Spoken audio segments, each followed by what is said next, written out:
नारायण वासुदेवा हे नाथ नारायण वासुदेवा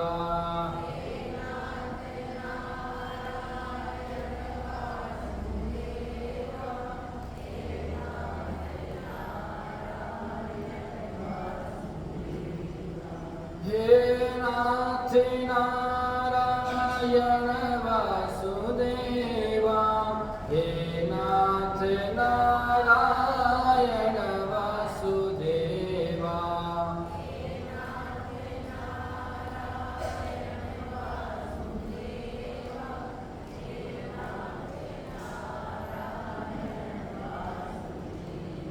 वासुदेवा हे नाथ नारायण वासुदेवा हे नाथ नारायण वासुदेवा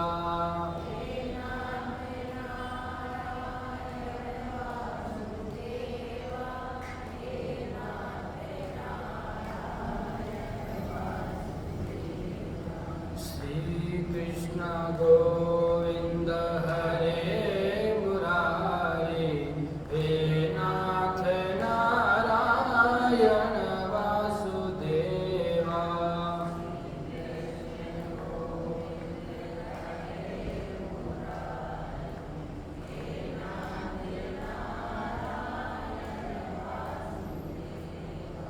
श्री कृष्ण गोविंद हरे मुरारी हे नाथ नारायण वासुदेवा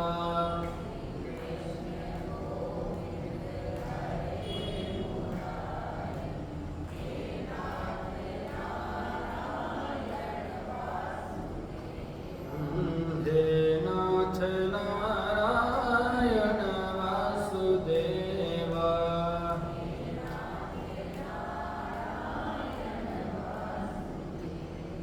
बोले सच्चिदानंद भगवान की सियावर रामचंद्र भगवान की श्री कृष्णचंद्र भगवान की श्री काशी विश्वनाथ भगवान की जगज्जननी जगदम्बे मात की अनंत बलवंत श्री हनुमान जी महाराज की श्री महर्षि वाल्मीकि जी महाराज की कली पावन अवतार गोस्वामी श्री तुलसीदास जी महाराज की श्री सद्गुरुदेव भगवान की सत्य सनातन धर्म की अधर्म का प्राणियों में विश्व का गौ माता की गौ हत्या ओम नमः पार्वती पतये हर हर महादेव। भक्तवाञ्छाकल्पतरु अकारण करुणावरुणालय दीनबन्धु दयासिन्धु करुणासिन्धु चिदानंद गंध परब्रह्म परमात्मा के गुरु चरणों में प्रणाम। परम पवित्र भारत भूमि को वंदन। भारत भूमि में विद्यमान समस्त देवी देवताओं के चरणों में नमन। प्रातः स्मरणीय अर्चनीय वंदनीय श्रोत्रिय ब्रह्मनिष्ठ पूज्यपाद श्री सद्गुरुदेव भगवान के चरणों में प्रणाम करते हुए भक्ति भूमि वीर भूमि राजस्थान की पावन धरा में अवस्थित परम धार्मिक नगर ब्यावर के मध्य परम पवित्र श्री गीता भवन के अधिष्ठात्र देवता श्री राधा कृष्ण भगवान के चरण सन्निधि में अखिल सृष्टि के कारण स्वरूप मर्यादा पुरुषोत्तम कौशल्यानंद वर्धन राजेंद्र सरकार के मंगलमय शब्द ब्रह्मरूपी वाङ्मय स्वरूप श्रीमद् रामचरितमानस ग्रंथराज का पावन आश्रय लेकर इस अमूल्य निधि को सार्थक करने के लिए मानव जीवन का सर्वोत्कृष्ट फल प्राप्त करने हेतु समुपस्थित समस्त श्रद्धामयी मातृशक्ति, धर्मानुरागी भक्तजन सज्जन, गीता भवन के समस्त न्यासीगण, बाल गोपाल, आप सबके हृदय रूपी अंतकरण में विराजमान परब्रह्म परमात्मा को सादर प्रणाम। जय श्री राम। हम लोग बड़े दिव्य भाव से इस पावन चातुर्मासिक अनुष्ठान के क्रम में भगवान की दिव्य कथा के माध्यम से सत्संग का लाभ प्राप्त कर रहे हैं और सत्संग के माध्यम से ही मनुष्य जीवन की जो सार्थकता है वो हमें सब उपलब्ध होती है। जब तक हमारे जीवन में सत्संग नहीं होगा तब तक जीवन में परमात्मा के प्रति प्रेम गए या मानव जीवन के प्रति अपने स्वयं का कर्तव्य गए वह प्राप्त नहीं होने वाला। विवेक यदि जागृत करना है तो उसके लिए सत्संग की नितांत आवश्यकता है। बिनु सत्संग विवेक न होगी, बिना सत्संग के विवेक प्राप्त नहीं होगा। ठीक है, भगवान की परम कृपा से 2 महीने चातुर्मास के परम पवित्र भाव से तो सत्संग प्राप्त हो रहा है, लेकिन जब तक आप अपने जीवन के प्रतिदिन में उस सत्संग को अंग नहीं बनाएंगे तब तक जीवन का रंग और ढंग नहीं बदल सकता। इसलिए सत्संग को अपने जीवन का अंग बनाइए। यहाँ से सुन करके जाइए। चातुर्मास है तब तक तो बहुत सुंदर है, संत महापुरुषों के वचन से यहाँ श्रवण करने को मिलता है, लेकिन प्रतिदिन की दिनचर्या में आप अपने लिए समय निकालिए, सत्संग के लिए समय निकालिए, तभी जाकर के जीवन की सार्थकता है। नहीं तो ऐसा हो गया, कैसा हो गया, जैसे कोई उत्सव है, त्योहार है, उस समय तो खूब भरपेट भोजन कर लिया और बाद में 15 दिन भोजन मिले ही नहीं। वो तो जो उस समय खाया हुआ इतना आहार वगैरह भगवान न तो बचेगा न आगे के लिए काम आएगा। इसलिए सत्संग करिए प्रतिदिन, बड़ा अच्छा है। अभी आ रहे हैं श्रवण कर रहे हैं, लेकिन अंग बनाइए। जब अंग बनेगा सत्संग जीवन का तो विवेक उत्पन्न होगा, और जब विवेक उत्पन्न होगा तब सत्य असत्य का, उचित अनुचित का, संसार में दोष अवगुण का, क्योंकि संसार कैसा है, जड़ चेतन गुण दोषमय विश्व कीन करता है। विधाता ने इसको क्या बनाया है, जड़ चेतन रूपी संसार को गुण दोषमय बनाया है। इसलिए इसमें गुण भी है, दोष भी है, लेकिन हम केवल दोष को लेते रहेंगे तो दुष्ट बन जाएंगे। दोष वाले क्या होते हैं, दुष्ट। और गुणों को लेंगे तो गुणवान हो जाएंगे। इसलिए हमको सत्संग के माध्यम से विवेक प्राप्त करना है और विवेक के माध्यम से गुणों को जीवन में धारण करना है। इसी भाव में हम लोग कल बड़ा सुंदर चर्चा कर रहे थे, भगवान की कथा अमृत का स्नान कर रहे थे। कल हम लोगों ने बालकांड को पूर्ण करके अथवा बालकांड का विचार करके अयोध्या कांड में प्रवेश किया और प्रारंभ में ही गोस्वामी जी महाराज ने मंगलाचरण किया और मंगलाचरण के माध्यम से संकेत कर दिया कि अब जो आने वाला अध्याय है, इस अध्याय में किस चीज़ का वर्णन करें, क्या क्या लीलाएं आएंगी। सब लीलाओं को मंगलाचरण में बीज रूप से उन्होंने रख दिया और भगवान की वंदना की, भगवान के मुखाम्बुजस्मी की वंदना की, ठाकुर जी के स्वरूप की वंदना की और वंदना की गुरुदेव की।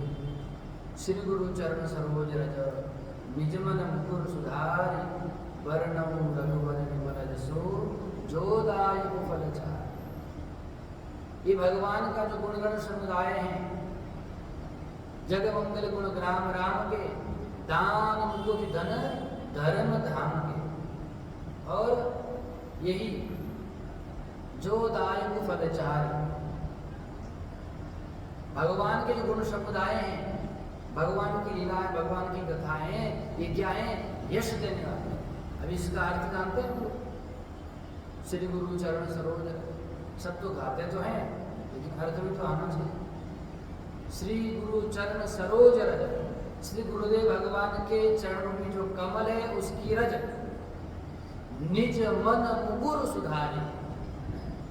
हमारा जो है मलिन मन है उसको क्या है? सुधारे, अर्थात उसको निर्मल करे। क्यों? जब तक मन निर्मल नहीं होगा तब तक कुछ प्राप्त होने वाला। तन को धुलाना सरल है, लेकिन मन को निर्मल बनाना बड़ी बात है। यदि मन को निर्मल बना लोगे महाराज, तो फिर क्या है? जब मलिनता हट जाएगी, जब ठाकुर जी के सामने पर्दा रखा हुआ है वह हट जाएगा, तो फिर ठाकुर जी तो वहां है। परमात्मा तो प्रकट ही है, लेकिन हमने क्या लगा दिया है? पर्दा लगा दिया है। मुकुर मलिन और नयन विहीना, मुकुर मलिन और नयन विहीना, राम रूप देखई किमि दीना, राम रूप देखई किमि दीना। जब तक हमारा मन रूपी ये दर्पण मलिन रहेगा तब तक हमारा स्वच्छता दिखने वाली नहीं है। सबसे पहले मन को निर्मल बनाना होगा। जब तक मलिन रहेगा तो परमात्मा तो कहाँ है? मोको का झुंडे रे बंधे, मैं तो तेरे पास में। कबीरदास जी कह रहे हैं मुझे कहाँ ढूंढ रहे हो? ठाकुर जी तो कहाँ है? हमारे अंतकरण में विराजमान है। तो खोजेगा तो मिलूंगा तल भर की तलाश में, न काबा न कैलाश में, मैं तो तेरे पास में। परमात्मा कहाँ है? सब जगह विद्यमान है। तो उसी परमात्मा को कहीं ढूंढने की आवश्यकता नहीं है, परंतु अपने आप को, अपने मन को क्या करना है? निर्मल करने की आवश्यकता है। तो इसी में गोस्वामी जी महाराज ने क्या कहा? मैं अपने गुरुदेव भगवान के चरण रज को लेकर के क्या करता हूँ? निज मन मुकुर सुधारी, अपना जो मन रूपी दर्पण है उसको क्या करता हूँ? स्वच्छ करता हूँ। क्या होगा?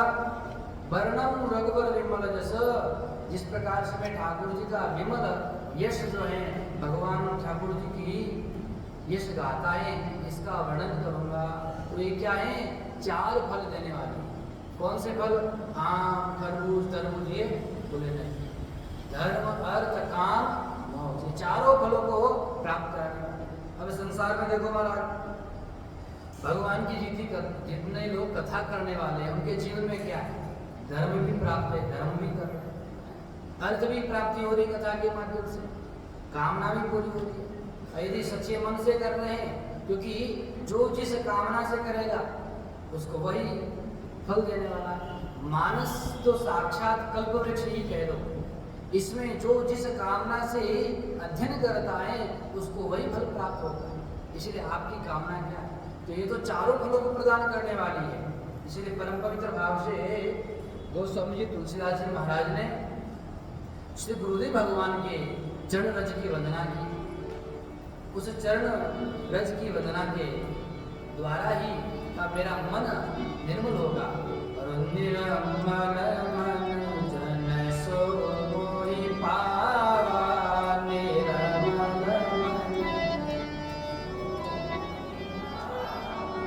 मोहि अगचल चीतन भावा।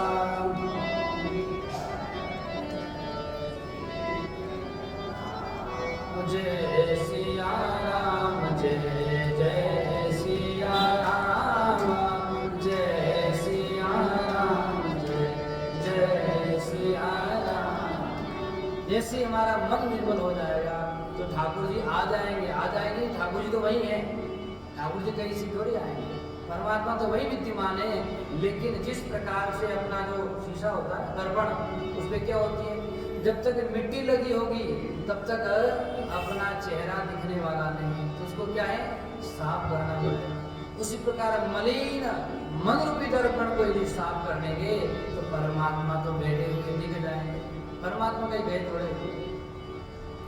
बड़े दिव्य भाव से गोस्वामी जी महाराज ने गुरुदेव के चरण की वंदना की और क्या कहा, ये परम पवित्र भाव से प्रारंभ में गोस्वामी जी ने कहा था ये क्या है, सोपान सीढ़ियां हैं। कितनी सीढ़ियां हैं? 7 सीढ़ियां हैं, बालकांड से लेकर के उत्तरकांड पर्यंत। तो सीढ़ी है, तो सीढ़ी एक दूसरे से क्या होती है, जुड़ी होती है। क्या नहीं जुड़ी होती? बिना जुड़े हुए सीढ़ी थोड़ी थे। तो आपने बालकांड के बाद में अयोध्याकांड प्रारंभ किया तो इसमें कौन सी सीढ़ी जुड़ी है, कैसे जुड़ी है? तो कोई संगति बैठनी चाहिए, संगति बैठेगी तो जुड़ा होगा। यही महारुचिर सप्त सोपाना, ये क्या है? रुचिर, अत्यंत रुचिकर सप्त सोपान है रामचरितमानस में। तो कैसे जुड़ी है? बालकांड में ठाकुर जी जब आए थे क्या, विवाह करके, तो वहां लिखा आए क्या राम घर जब ही जय सिया राम जय जय, बस ही आनंद आवद सत, बस ही आनंद आवद सब तब ही जय सिया राम जय जय सिया राम। जब से ठाकुर जी क्या है, ब्याह करके मिथिला से आए अवध में, तब से क्या है, आनंद ही आनंद हो रहा है। यह बालकांड में कहा था। और जोड़ रहे हैं तो आगे जोड़ते हुए क्या कहा, अब जब अयोध्या कांड की चौपाई प्रारंभ कर रहे हैं तो यहाँ पर भी यही कहा, जब तेरा ब्याही घर आए जय सिया राम, पुनीत नव मंगल बोध बधाए जय सिया राम जय। ये जोड़ दिया। सीढ़ी हो गई कि नहीं हो गई? पहली सीढ़ी जब से भगवान ठाकुर जी विवाह करके आए और क्या है, तब से आप लोग यहाँ पर अयोध्या कांड का प्रारंभ भी किया। यहाँ पर भी कहा कि ठाकुर जी जब विवाह करके आए तो प्रत्येक दिन नव नव मंगल आनंद ही आनंद संपूर्ण अवध नगरी में हो रहा है। भुवन चारे 10 भूधर भारी जय सिया राम जय जय सिया राम, सुकृत मेघ बरसई सुख बारी जय सिया राम जय जय सिया राम। ऐसा लग रहा है जैसे साक्षात भुवन चारे 10, 14 भुवन क्या है, बड़े भारी पर्वतों पर पुण्य रूपी मेघ की वर्षा कर रहे हैं महाराज। तो क्या पहले पुण्य रूपी मेघ नहीं बरस रहे थे? अरे पहले भी बरस रहे थे, लेकिन अब साथ में कौन है, सुकृत सुकुमारी जगदमी जानकी जी आ गए हैं तो और बड़े प्रेम से बरस। सुकृत आगे पुण्य को लेकर के आ गए हैं। साक्षात जितनी रिद्धि सिद्धियां हैं, सारी संपत्ति है, सब इस प्रकार से आ रही, जैसे बारिश की समय में नदियां भर भर के आती है ना, उसी प्रकार से रिद्धि सिद्धियां संपूर्ण अपने अपने सामर्थ्य के अनुसार दिव्य भाव से ठाकुर जी की दिव्य पद में आकर के अपने आप को धन्य कर रही है। सारे नगर के नर नारी जितने जन हैं, सारे के सारे लोग आनंदित हो रहे हैं। और इतनी महिमा है, इतना सुंदर है, क्या है, कहीं न जाई कछु नगर विभूति जय सिया राम जय जय सिया राम, जनु बेतनीय बिरंज कर तूती जय सिया राम जय जय। ओ सब विधि सब पुर लोग सुखारी जय, कैसे, ओ रामचंद्र मुख चंदु निहारी जय। इतने आनंदित हो रहे हैं। तुलसीदास जी महाराज कह रहे हैं कि नगर की महिमा का जो वर्णन नहीं कर सकता। साक्षात ब्रह्मा जी भी चकित रह रहे हैं, कितना दिव्य लग रहा है। और वहाँ के नर नारी इतने आनंदित हो रहे हैं, ये हो रहे हैं आनंदित क्योंकि जो रामचंद्र रूपी जो पूर्ण चंद्र है, उस पूर्ण चंद्रमा के दर्शन करके अत्यंत आनंदित हो रहे हैं। आनंद ही आनंद, सुख ही सुख प्राप्त हो रहा है। और सब जितने अयोध्या के वासी हैं, सबके मन में एक ही अभिलाषा है। एक ही अभिलाषा, क्या अभिलाषा है? यह अभिलाषा है सबके उर अभिलाष वस कहि मनाई महेश, आप छत जुगराज पद रामई देव नरे। सब भगवान महेश से, महादेव जी से प्रार्थना कर रहे हैं, हे महादेव जी, ये भोले बाबा शंकर बाबा बड़े भोले, तो हम भोले अयोध्या वासियों की थोड़ी कुछ प्रार्थना सुन लो। क्या प्रार्थना है? कि हमारी प्रार्थना ये कि हमारा शरीर रहते हुए क्या पता हम कब मर जाए, भरोसा थोड़ी जीवन का।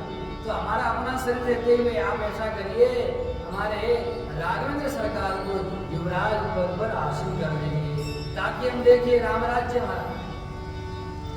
एक समय सब सहित समाजा, जय सिया राम जय। राज सभार राजू आजा, जय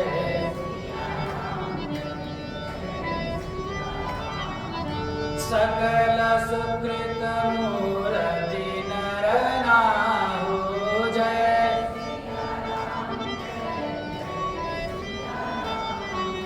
राम सुजस सुनि अति गोछाओ।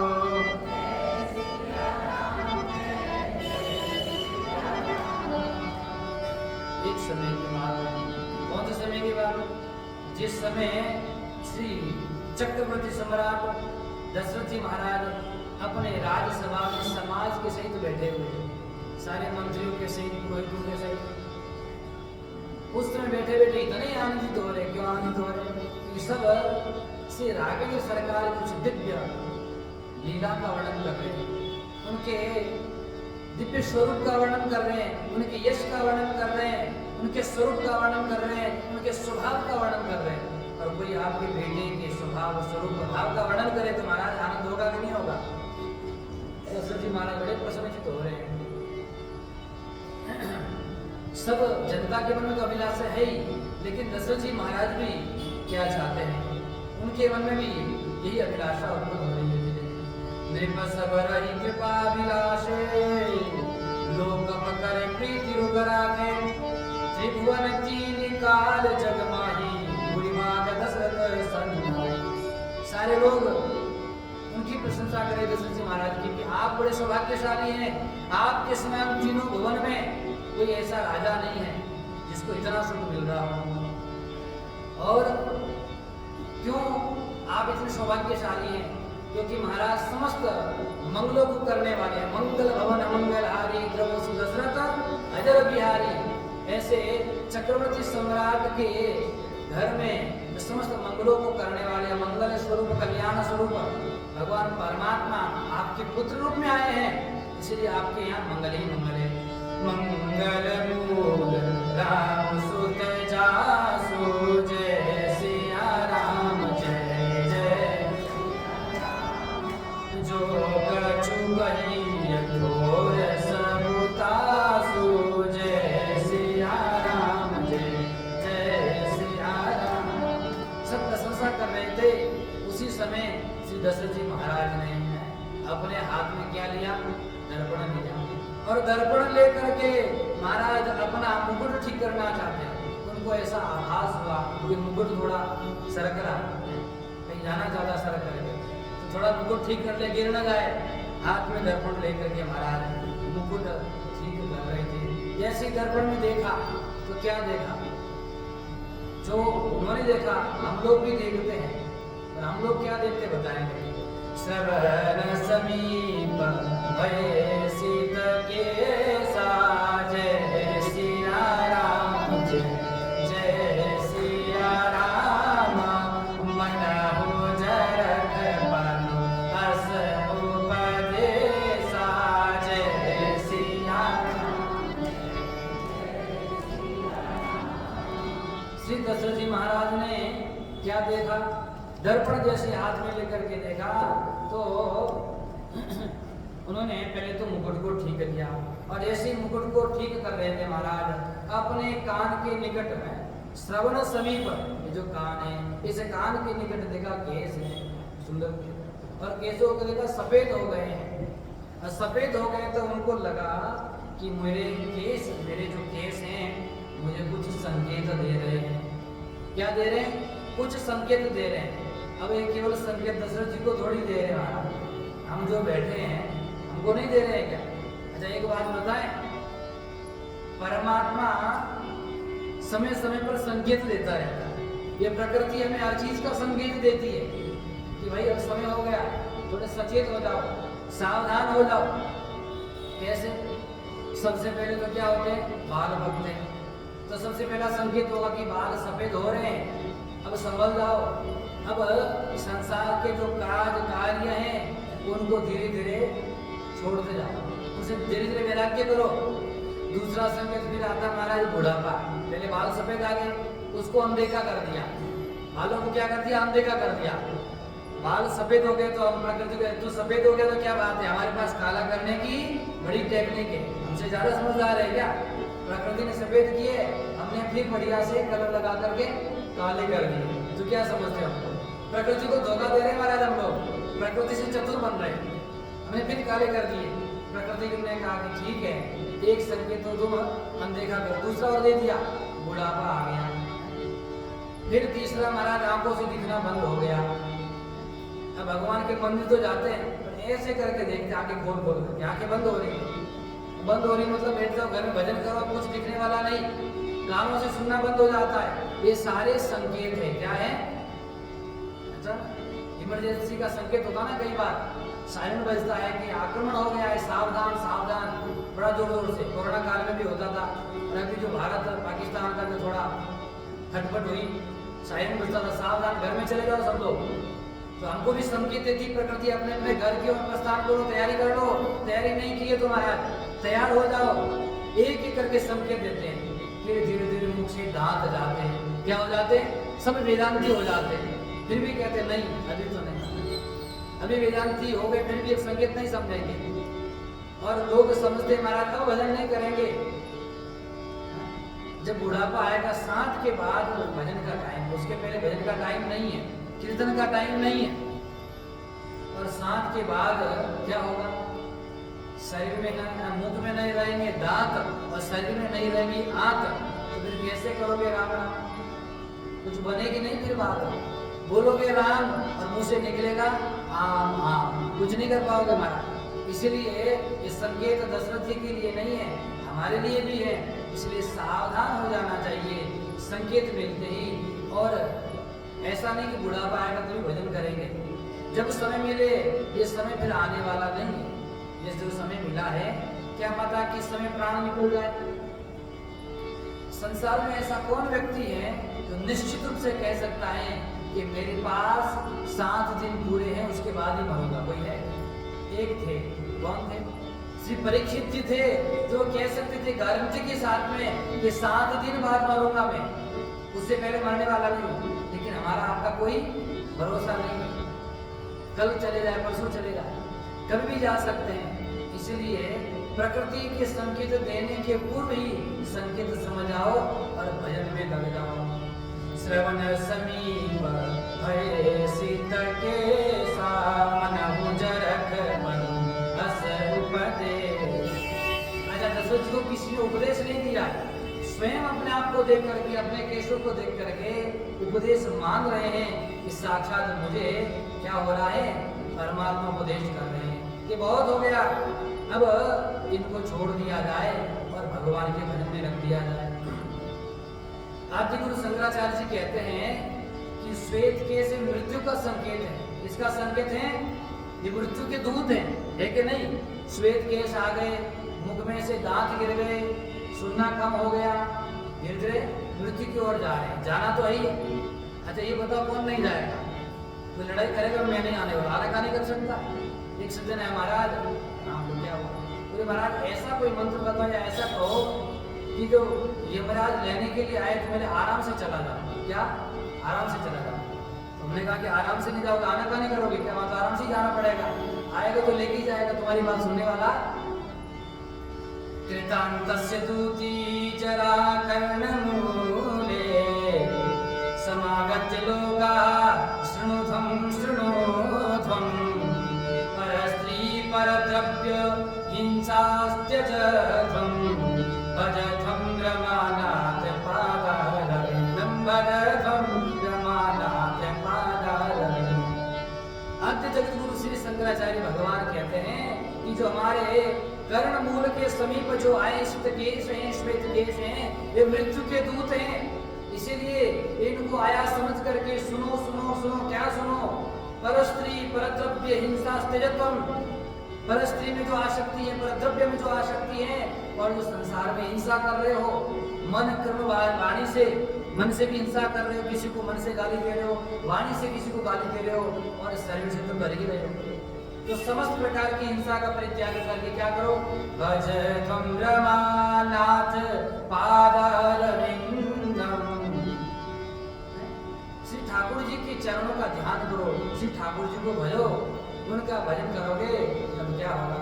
और उसी को गोस्वामी जी महाराज ने, महाराज शंकराचार्य जी ने परस्त्री परद्रव्य का कहा, पर यहाँ पर गोस्वामी जी तो कह रहे हैं खुद का परस्त्री परद्रव्य नहीं, खुद का ही द्रव्य का परित्याग करो। खुद की जो आसक्ति है अपने परिवार में, अपने पुत्रों में, उसकी आसक्ति का परित्याग करो। इसीलिए कहा जरक बलमस उपदेशा, अर्थात ये बुढ़ापा मुझे कुछ उपदेश कर रहा है, मुझे कुछ समझा रहा है, इसलिए क्या करना चाहिए? समय रहते संभल जाना चाहिए। जैसे संभलेंगे तभी काम बनेगा, अन्यथा काम बनने वाला नहीं है। और इसी को बड़ा गंभीर भाव से रघुवंश महाकाव्य में कालिदास जी ने भी कहा है, तम कर्णमूल मागत्य रामे श्रीन्यश्चतामिति पेतैशंकयेवा पलितच्छद्मना जरा। ये जो बुढ़ापा आ गया है, ये वृद्धावस्था आ गई है, तो कान तक आकर के श्वेत बाल हमें उपदेश कर रहे हैं क्या? कि श्री राम को राजलक्ष्मी प्रदान कर दो, अब राजलक्ष्मी का परित्याग कर दो। इसलिए महाराज वृद्धावस्था में जो संकेत आते हैं उनको अनदेखा नहीं करना चाहिए। लेकिन हम तो अपने आप को परमात्मा से भी चतुर समझ करके सारे संकेतों को क्या करते हैं? अनदेखा करते हैं। श्री दशरथ जी महाराज ने अनदेखा नहीं किया और चिंतन किया क्या? नृप जुबराज राम कहु देहु जय सिया राम जय।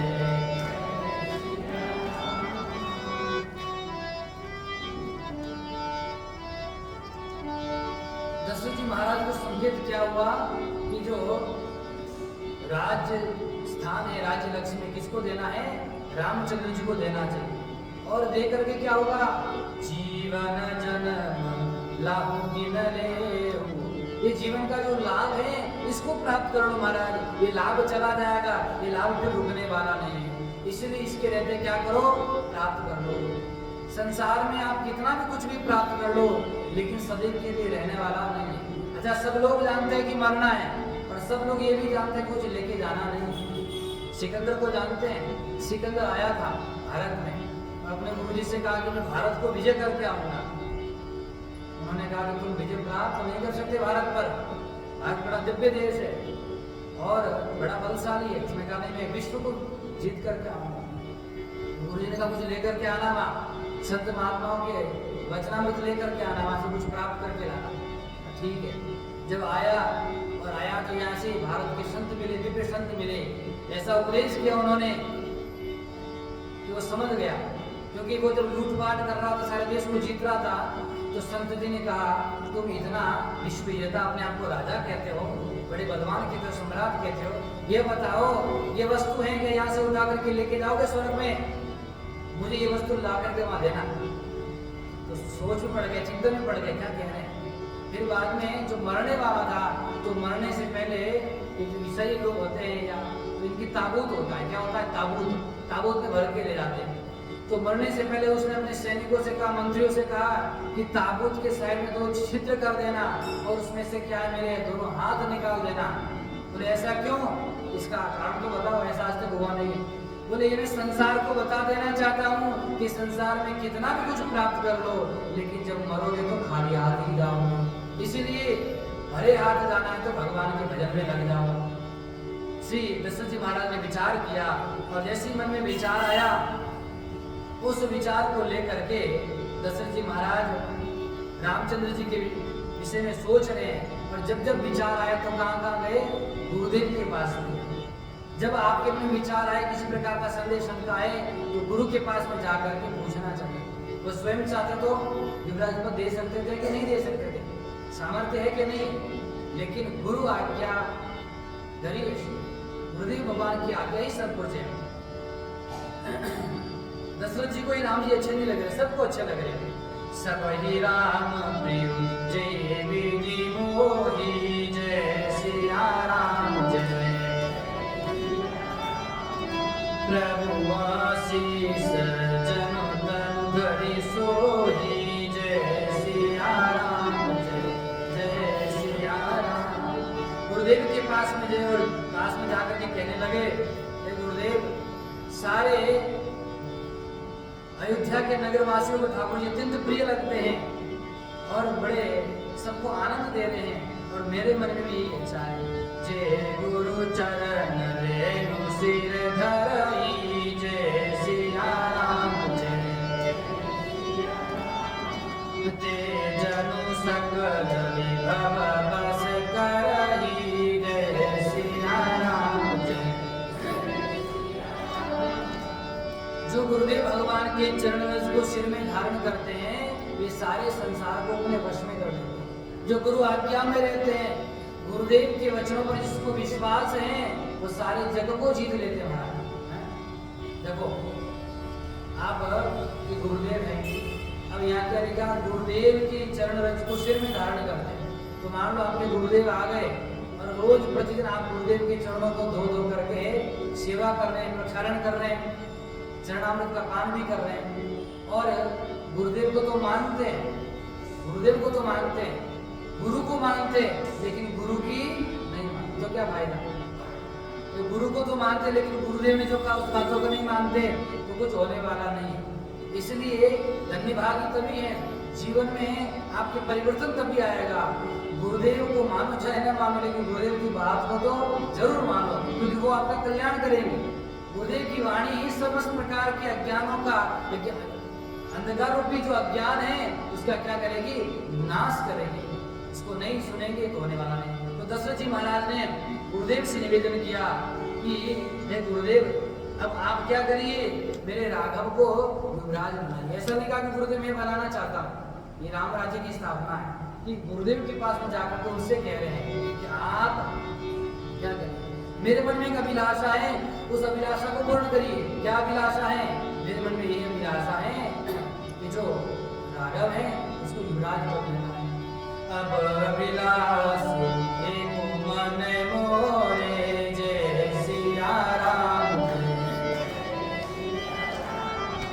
पूजी है नाथ अनुग्रह तोरे, जय सिया राम जय सिया राम। मुनि प्रसन्न लखी सहज सनेहु, जय सिया राम जय कहु नरेश जाय सुदेहु, जय मुनि प्रसन्न हो गए। अच्छा, क्या अभिलाषा आपके मन में? आप कहिए जो अभिलाषाएं, उस अभिलाषा को आप हमारे सामने रखिए। तब श्री दशरथ जी महाराज ने यही अभिलाषा रखी कि हे गुरुदेव भगवान, अब बहुत समय हो गया है और मैंने चारों तरफ श्री राघवेंद्र सरकार की यश महिमा स्वभाव प्रभाव को सुना, सब लोग प्रसन्न हैं। इसीलिए सब विधि गुरु प्रसन्न जिया जारी, बोले रहसी मृदुमारी, नाथ राम करी है जुबराजू, जय सिया राम जय सिया राम।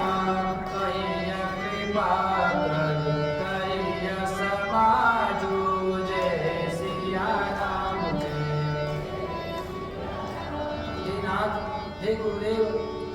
कृपा करिए, आदेश दीजिए और हमारे राघव को क्या बनाइए, युवराज पद से सुशोभित करिए। अब गुरुदेव से आज्ञा मांग रहे, आप करिए। यदि कर सकते सम्राट, क्यों आप ऐसा क्यों चाहते? कहा मैं अपने जीते जी राम जी को युवराज पद पर बैठे हुए देखना चाहता हूँ, अपने नेत्रों से लाभ प्राप्त करना चाहता हूँ, क्योंकि महाराज कब मेरा शरीर चला जाए कोई भरोसा नहीं है। और संकेत मिल गया, सायरन बज गया, अब कभी भी जो है दूत आ सकते नहीं जा सकते, इसलिए समझ करके मैं अपने आप को धन्य करना चाहता हूँ।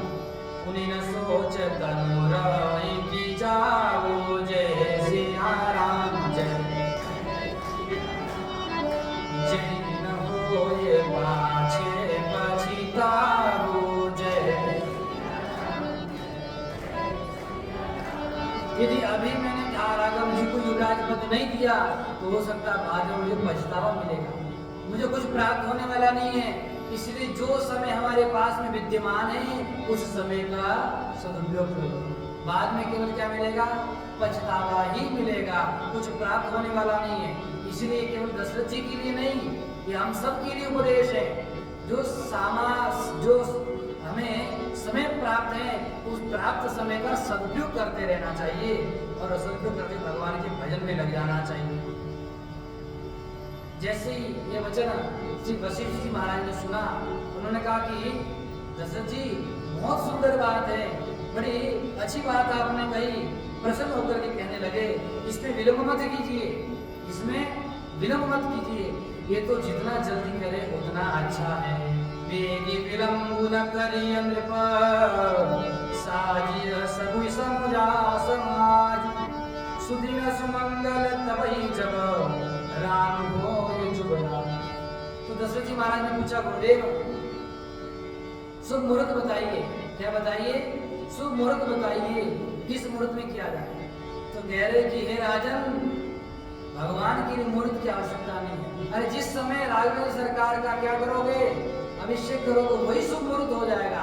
इसलिए इसमें विलंब मत करो, बिना विलंब किए तुरंत आप युवराज पद को तुरंत राजा प्रसन्नचित हो गए, आनंदित हो गए और पुनः गए अपने राजभवन में। वहां पर समस्त प्रकार से सचिव वगैरह सबको बुलाया। मुदित महीपति मंदिर आए, जय सिया राम जय, सेवक सचिव सुमंत्र बुलाए, जय सिया राम जय जय। सबको बुलाया और सबके सामने ये बात रखी। क्या बात रखी? राम राज्य की परिकल्पना कहे अथवा राम राज्य कहे तो यही राम राज्य है। कैसे राम राज्य? स्वयं चक्रवर्ती सम्राट होते हुए भी पहले गुरुदेव के पास में गए और गुरुदेव से कहा, आप आज्ञा दीजिए, मेरे मन में ऐसी अभिलाषा है। और जब अपने मंत्रियों के पास में गए, पंचों के पास में गए, तो उनको आदेश नहीं दिया, उनको नहीं कहा कि मैं राम जी को युवराज बता रहा हूँ, युवराज पद दे रहा हूँ। उनसे भी निवेदन किया, जो पांच ही मत लागे नीका, जय सिया राम, करहु हरषि राम हिति का, जय सिया राम जय।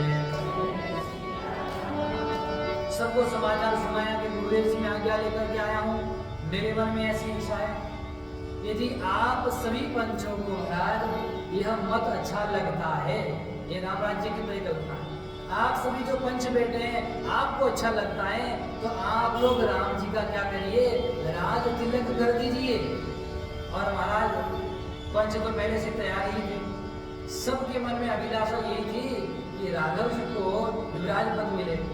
मंत्री मोदित सुनत प्रिय वाणी, जय सिया राम जय, अभिमत बिरव पाए वो जनु पानी, जय सिया राम जय। जैसे सारे मंत्री महाराज तो पहले तैयार ही बैठे थे, जिस प्रकार से पौधे को पानी नहीं मिलता है और बारिश आ जाती है तो पौधे को पानी मिलता है तो हरा हो जाता है, हरा भरा प्रसन्नचित हो जाता है, उसी प्रकार सारे मंत्री क्या हो गए, प्रसन्नचित हो गए और आनंदित होने लगे। और उन्होंने कहा कि हे राजन, हे जगतपति, ये जो आपने बात कही है, इस बात के लिए तो आपको पहले बधाई देते हैं। और आपने जो निर्णय लिया है, ये बड़ा सुंदर निर्णय लिया है। और आपने जो निर्णय लिया है, ये केवल आपके कल्याण का निर्णय नहीं है। देखो, राम जी जब अवध में प्रकट हुए तो अवध का मंगल हुआ कि नहीं हुआ? जब मिथिला गए तो मिथिला में मंगल किया। और अब आपने जो अवध के राजसिंहासन पर बैठाने का निर्णय किया है, ये सामान्य निर्णय नहीं, ये समस्त जगत का मंगल करने के लिए आपने निर्णय लिया है। बड़ा दिव्य निर्णय है। जग मंगल बल का जो विचारा, जय सिया राम। बेलिया नाम लड़ाई बारा, जय सिया राम, जय जय सिया राम। निपहि मोदु सुनि सचिव शुभाषा, जय सिया राम, जय सिया राम। ओ जियहि जगतपति बढ़त बाण जनु लाई सुसागा, जय सिया राम, जय सिया राम। आपने बड़ा दिव्य विचार किया है। ये नाथ समस्त जगत के मंगल के लिए सुंदर विचार किया। फिर श्री दशरथ जी महाराज ने सबको आदेश दिया, आप जा करके समस्त तीर्थों का जल ले आओ, समस्त नदियों का जल लाओ। तीर्थ स्थान है, वहां पर जाकर के सबको अलग अलग जिम्मेदारी दी। सबने अत्यंत प्रसन्नचित्त होकर, उत्साह से परिपूर्ण होकर के ठाकुर जी का दिव्य जुमराज पद पर अभिषेक होगा, इसको मान करके मन में प्रसन्नता को लेकर के तुरंत तैयारियां करने लगे। महाराज सब दौड़े दौड़े भागे, इतने प्रसन्न हो रहे, इतने प्रसन्न हो रहे हैं, ऐसा लग रहा है कि पहले से इसी काम के लिए प्रतीक्षा कर रहे थे। जैसे ही सबको आदेश मिला, महाराज तुरंत दौड़ दौड़ करके क्या गए, अपने अपने तीर्थ स्थानों में गए, दिव्य नदियों में गए, वहां से तुरंत क्या है, जल लेकर के आए। और इस प्रकार से तैयारी करके लेके आए, जैसा लग रहा था पहले सब चीज की तैयारी करके ही बैठे हो। वेद विदित कहि सकल विधाना, जय सिया राम, जय सिया राम।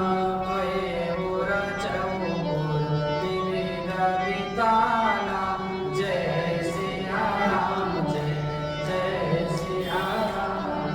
समस्त प्रकार से वेदोक्त विधि विधान से जो राजपद दिया जाता है, राजपद पर अभिषिक्त किया जाता है, संपूर्ण नगर को सजाया जाए।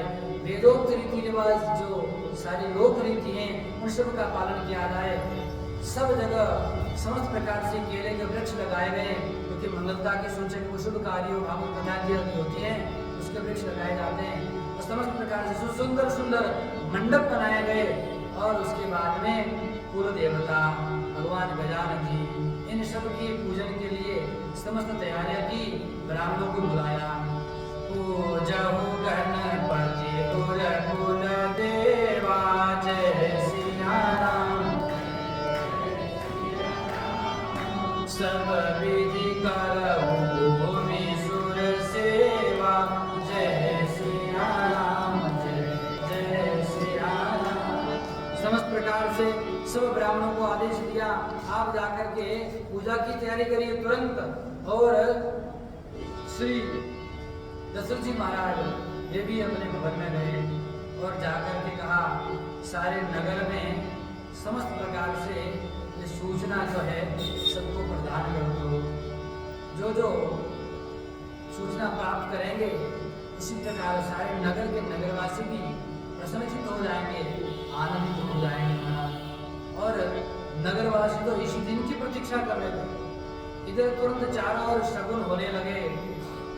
भई बहुत दिन अति अवसेरी, जय सिया राम, जय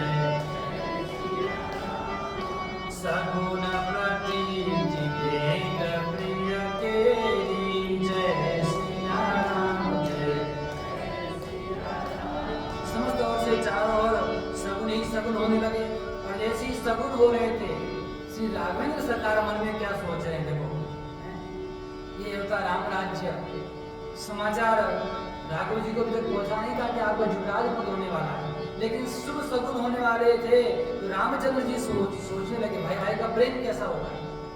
सोचने लगे कि मेरे भरत जी आने वाले हैं, ये मेरे भरत जी के आने के शुभ संकेत मिल रहे हैं, क्योंकि भरत जी कहाँ गए हुए हैं, अपन ननिहाल में गए हुए हैं।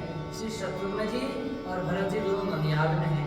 तो रामचंद्र जी माता जानकी जी से कह रहे हैं इतना प्यारा शगुन हो रहा है, इतना सुंदर शगुन हो रहा है, ये शगुन यही संदेश दे रहा है कि मेरे प्यारे भरत आने वाले हैं। ओ राम ही बंधु सोच दिन राती, जय सिया राम अंडन ही कमल जय भाती, जय सिया राम। राम जी रात दिन इसका चिंतन करते हैं, भरत जी का चिंतन करते हैं। उपमा दिए कैसे, कछुए को देखा, कछुआ रहता तो जल में लेकिन अंडे बाहर देता है, पेड़ के किनारे के जा करके एकांत में वहाँ अपने अंडे देता है, और वह जल में रहते हुए सदैव वो अपने बच्चों के बारे में चिंतन करता रहता है। तो परमात्मा ने उसको ऐसा बनाया कि उसके चिंतन से उस अंडे में से अपना बच्चे बाहर आ जाते हैं, वो सदैव चिंतन करता रहता है। अब इतना समय हो गया, मेरे बच्चे बड़े हो गए, धीरे धीरे बड़े हो गए, और जब उसे लगता है अब मेरे बच्चे उस अंडे में से बाहर आने वाले हैं, तो वह जाकर से जल से जाता उनको लेकर के आता का। इतना दिव्य प्रकार से सदैव रामचंद्र जी श्री भरत जी के बारे में ही चिंतन करते रहते हैं, ऐसा अद्भुत प्रेम है। अवसर मंगल परम सुनिर सिर निवास, शोभत लखी विदु बढ़त जनु बारिधि बीच होना। इस समय सारे मंगल का समाचार समस्त रनिवास में चला गया, रानियों के पास में गया, सब प्रसन्नचित हो गई, आनंदित हो गई। प्रथम जाय जिन बचन सुनाय, जय सिया राम जय जय। भूषण बसन पूरी दिन पाए, जय सिया राम। जिसने जाकर के रनिवास में पहले समाचार सुनाया, उसको अनंत प्रकार से दिव्य दिव्य आभूषण मिले, दिव्य वस्त्र मिले, सोना चांदी सब जो है नेक मिली मन, और रानियां मन में अत्यंत प्रसन्नचित होने लगी, आनंदित होने लगी, उनका शरीर पुलकित होने लगा, रोमांचित होने लगी। चौके चारु सुमित्रा पूरी, जय सिया मुनि मय विविध भाग्य तिरूरी, जय सिया राम जय।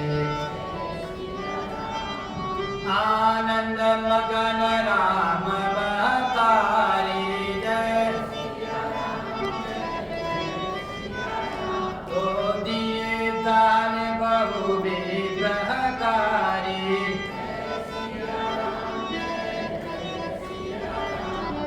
समस्त प्रकार से माताएं आनंदित हो गई, प्रसन्नचित्त हो गई, और जो माताओं के पास में आ रहे हैं सारे युद्ध देवता हैं, याचक गण हैं, स्त्री आनंद आ रही है, सबको खूब जो है खूब धन दान खूब दे रहे हैं।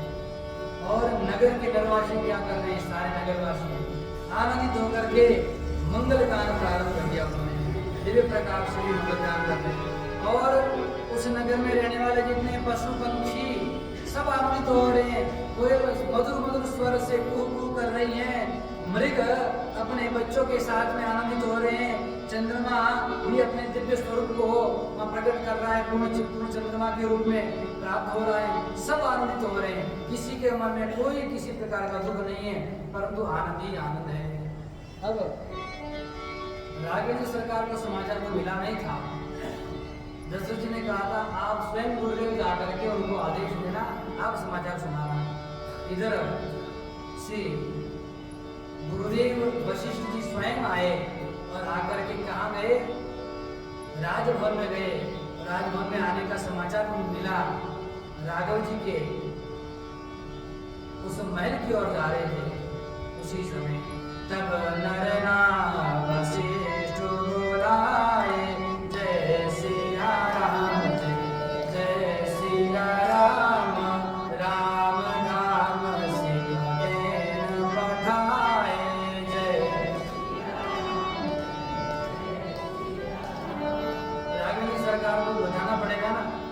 क्या नियम है, कैसी कैसी व्यवस्था, क्या कानून है, बनोगे तो कुछ रूपरेखा बतानी पड़ेगी। जैसे ही रामचंद्र जी ने सुना कि गुरुदेव आ रहे, मेरे द्वार पर आ गए, गुरुवाद मनु सुनत रघुनाथा, जय सिया राम जय, द्वार आई बदलायहु माथा, जय सिया राम जय। तुरंत दौड़ करके द्वार पर गए और गुरुदेव भगवान को प्रणाम किया। प्रणाम करके गुरुदेव भगवान को अंदर लाया, बैठाया, पूजा की, चरण पखारे। और चरण पखारने के बाद उनका, गुरुदेव आपने कष्ट क्यों किया, आपने कष्ट क्यों किया, आप मुझे बुला लेते, इस सेवक को बुला लेते। यद्यपि सेवक के घर पर स्वामी आता है तो मंगलकारी है, आनंद का विषय है, लेकिन महाराज फिर भी सेवक को बुला लेते, आप अच्छा रहता। सेवक सदन स्वामी आगमनो, मंगल मूल अमंगल दमनो, सारे अमंगलों का नाश हो जाता है, लेकिन फिर भी आप इस सेवक को आज्ञा देते, तुरंत आया था। आपने अपनी प्रभुता को छोड़ करके, आप ज्येष्ठ श्रेष्ठ हैं, उसको छोड़ करके आप एक सेवक के यहाँ पर आए, आपने बड़ी कृपा की है। अब आप आदेश करिए किस हेतु और मैं आपकी क्या सेवा करूं गुरुदेव। पहले तो गुरुदेव ने क्या किया, राम जी की प्रशंसा की, राम जी के बारे में बताया कि आपका शील स्वभाव, आपका सहज, आपका प्रेम, आपकी मर्यादा की चर्चा संपूर्ण नगर में हो रही है। सब अवधवासी आप यश का कार्य कर रहे हैं, सब प्रसन्नचित हैं। उसके बाद में कहा कि अब मंत्रियों ने, राजा ने निर्णय लिया है कि आपको युवराज पद दिया जाएगा, और युवराज पद दिया जाएगा तो मेरा कर्तव्य है पुरोहित होने के नाते, क्या मैं आपको इसकी नियमावली समझाऊं। कुछ नियम होते हैं, वो नीति होती है, उसको मैं आपको बताऊं। राम करो सब संजम आजू, जय सिया राम जय, जय सिया राम, जो विधि कुशल निभाए काजू, जय सिया राम। राम जी, समस्त प्रकार से आप संयम का पालन करिए, संयम रखिए, जो विधि बता रहा हूँ, उपवास करिए, व्रत करिए, विधि पूर्वक रहिएगा। और गुरु सिख दे राय वही गय हो, जय सिया राम जय, राम हृदय बस विस्मय भय हो, जय सिया। गुरुदेव भगवान श्री राघवेंद्र सरकार को सारे के सारे नियमावली समझा करके दशरथ जी के भवन में चले गए। पर इधर श्री राघवेंद्र सरकार के मन में विचार आया, एक संशय उत्पन्न हुआ। क्या संशय उत्पन्न हुआ कि हम जो चारों भाई हैं, इन चारों भाइयों का जितने संस्कार हुए, जन्म भी साथ में हुआ, नामकरण संस्कार साथ में हुआ, यज्ञोपवीत संस्कार साथ में हुआ, चूड़ाकर्म संस्कार साथ में हुआ, वेदारंभ विद्यारंभ, जितने सारे संस्कार सब साथ में हुए, यहाँ तक कि विवाह भी साथ में हुआ। लेकिन अब चारों भाइयों में से 3 भाइयों को छोड़ करके मुझे केवल अभिषेक का पद दे रहे हैं। इस प्रकार का मन में संशय हुआ। ये ठीक बात नहीं है, ये उचित बात नहीं है। क्या सारे संस्कार कौन कौन से हुए? जन में संग सब भाई, जय सिया राम जय, जय सिया राम, भोजन शयन के लीलरिकाई, जय सिया राम, करण वेद उपनीत बियाह, जय संग संग सब भाई पूछा, जय। लेकिन एक बात ठीक नहीं है, हे गुरुदेव, हमारा विमल वंश है, ये जो रघुकुल वंश है, विमल वंश है, अत्यंत निर्मल विमल, इसमें कोई आज तक कलंक नहीं लगा है। लेकिन अब मेरे मन में संशय आ रहा है, ये उचित नहीं हो रहा है, इसमें अपयश होने वाला है, ऐसा मेरे मन में संशय आ रहा है। क्या विमल वंश या अनुचित एक, श्रीमल वंश एक अनुचित होने जा रहा है क्या? बंधु बिहार बड़े हो अभिषेक, सारे भाइयों को छोड़ करके बड़े का अभिषेक हो रहा है। प्रभु सप्रेम पछितानी सुहाई, हरौ भगत मन के कुटिलाई। ठाकुर जी के मन में प्रेम पूर्ण पछतावा हो रहा है, और क्या करें, पछतावा तो हो रहा, क्या करें? ते अवसर आए लखन मगन प्रेम आनंद, मन में दुखी हो रहे हैं। क्यों दुखी हो रहे हैं? एक तो मेरे भरत वो यहाँ है नहीं, दूसरी बात शत्रुघ्न जी भी नहीं है, और इन तीनों भाइयों को छोड़कर केवल मेरा अभिषेक हो रहा है। उसी समय लक्ष्मण जी आए, लक्ष्मण जी को समाचार मिला था, बड़े आनंदित होकर के आए, गदगद हो रहे थे, भैया को देख करके प्रसन्नचित हो रहे थे। तो प्रसन्नचित उस अवस्था में राम जी ने लक्ष्मण जी का भी सम्मान किया।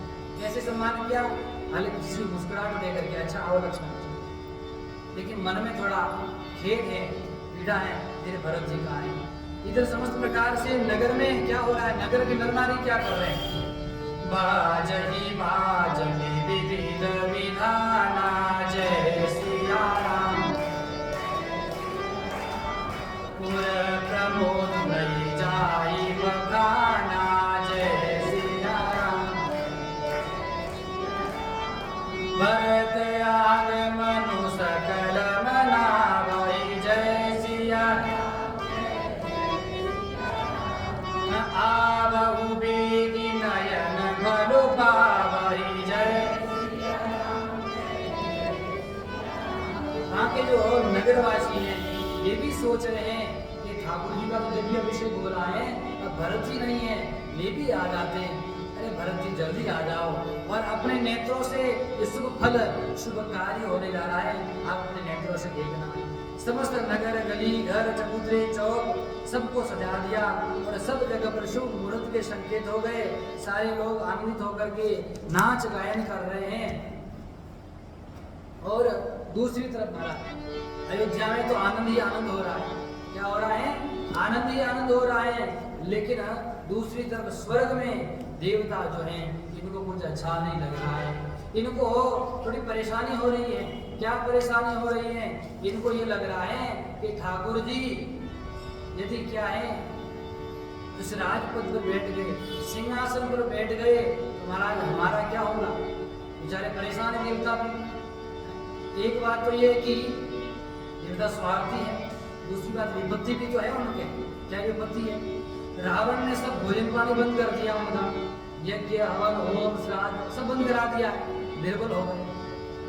और दूसरी प्रकार से कहीं जा भी नहीं सकते, रावण के हाजिरी देने जाना पड़ता है, रावण के हाजिरी देने जाना पड़ता है।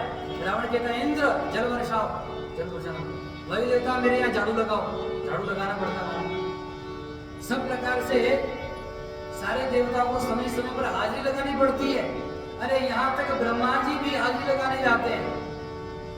जब रावण पूजा करने बैठता है ना, तो ब्रह्मा जी महाराज को कहते वेद पढ़ने आ जाना।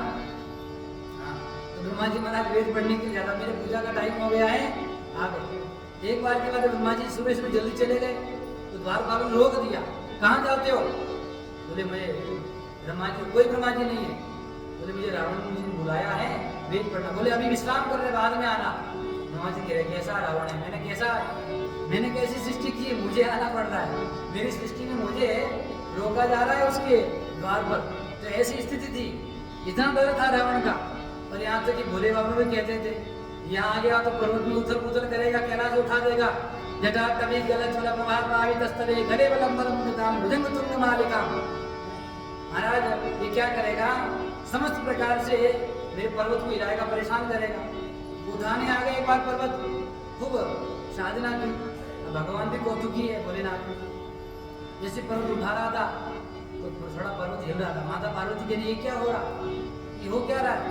मेरा चेला आया, चेला आया तो तो चिल्लाता था कि प्रणाम करता, मैं प्रणाम नहीं पूरा हिला देता है कि गुरु जी आ गया हूँ मैं, संकेत करता चला अपने आप। तो भगवान शंकर ने हल्का सा अंगूठा दबाया अपने पैर का तो दबने लगा। तब उसने इस स्तोत्र की रचना की, जटाटवी गरज।